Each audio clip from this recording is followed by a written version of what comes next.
serving a global movement in some of the most dangerous places in the world. We face crazy things. Like, what do you do when somebody with multiple wives gets saved, and now they don't want to, they want to follow a biblical model of marriage? What do you do with the wives that are left out? What do you do with their kids that are there? How do you navigate someone? Use wisdom that you might not find in here spelled out correct, spelled out A, B, C, D, E, F, G, but finding wisdom from the Lord in these situations. Like we deal with stuff like that, or wisdom. Like right now, we're trying to figure out how do we let people go to a nation that's totally war torn, where they could get kidnapped and or decapitated right tomorrow. Like we deal with those things all the time. So there's been a maturity of wisdom, and that's not me saying I have it figured out or I'm good at this, but as you dive into the deep end of the pool, you realize how much we need wisdom in every single day to help us navigate the impossible. So guys, as here we come on a day 30.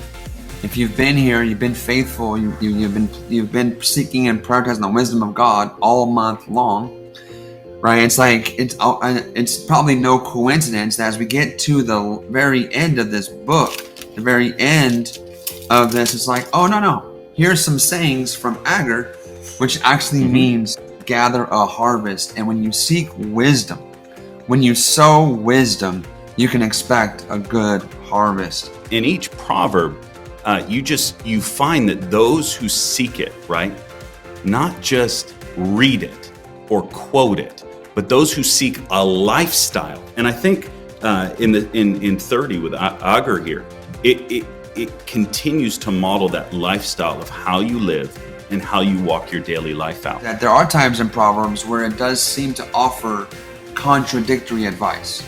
In one verse it says, do this. Correct a fool, or he'll just stay foolish.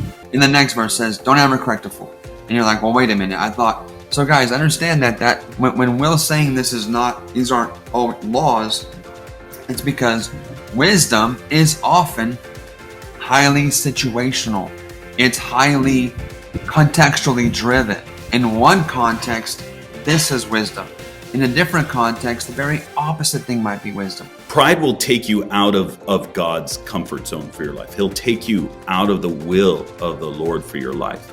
Pride makes you want to topple on top of people. It makes you want to keep climbing, keep going. And I see this a lot in the business world, right?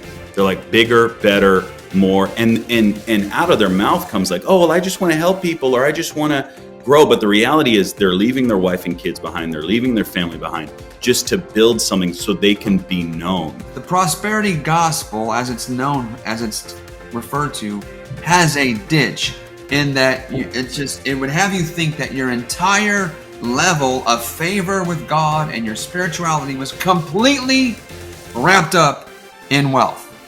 And we know that's not true. But then the poverty gospel would have you think that wealth is evil and it's completely demonic and it's evil and you should live in a mud hut and never have anything. That's clearly not true either.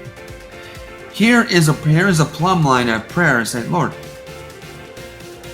feed my soul, which also means prosperity is not just money, wealth, physical things. It's all feed my soul. This is the prosperity that's talked about in 3 John 2, right? Well, it's fullness of prosperity. Feed my soul with the measure of prosperity that pleases you.